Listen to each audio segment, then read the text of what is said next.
Sinimulan ng i-audit ni DNR Secretary Gina Lopez ang mga minahan sa bansa. Base sa datos ng DNR o ng Department of Environment and Natural Resources, 70% ng mga minahan sa Pilipinas ang hindi pasado sa panuntunan ng responsableng pagmimina. May report si Mark Salazar. The new Secretary of the Department of Environment and Natural Resources. First order of the day ni Secretary Gina Lopez bilang pinuno ng Department of Environment and Natural Resources, i-audit ang lahat ng minahan sa Pilipinas.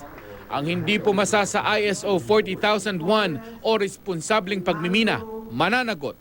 Pero hindi naman niya agad sinabing ipasasara. Wherever there's mining, the people are poor. It's not good at all. Okay, so the mining companies have to get their act together. Bilang kilalang environment advocate, meron siyang sariling dokumentaryo ng nagaganap sa mga minahan na gusto niyang mahinto, gaya ng mga pinapatay na mahihirap na lumalaban sa mga mining company. And look what happened to them. You know, their heads were cut off in front of the community, in front of children, in broad daylight. It's so against the Laudato Si of the Pope. That doesn't sit well with me at all. Isang mining engineering student ang pumalag sa mga tirada ni Lopez laban sa minahan.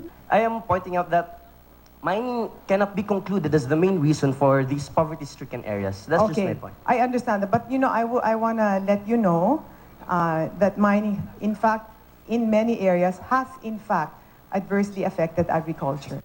Ipinakita ni Lopez sa estudyante ang hinaing ng mga magsasaka. Wala nga pong bumili. Sino bibili nito? May bibili ba lang ganitong klase? O, nakaitim-itim na ito? Nagdulot sang minang yan? Pero sa mismong gabineteng kinabibilangan ni Lopez, kasama niya ang mga kumokontra rin sa kanya, ang ilang konektado sa negosyo ng pagmimina. President Duterte has chosen them, and my feel about the cabinet is they do love the Philippines, and they, you know, especially Duterte.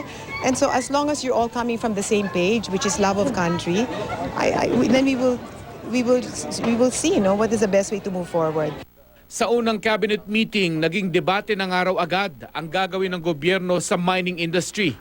Minana ni Lopez sa DENR ang data na nagsasabing 70% ng minahan sa bansa ay hindi pasado sa ISO 40001.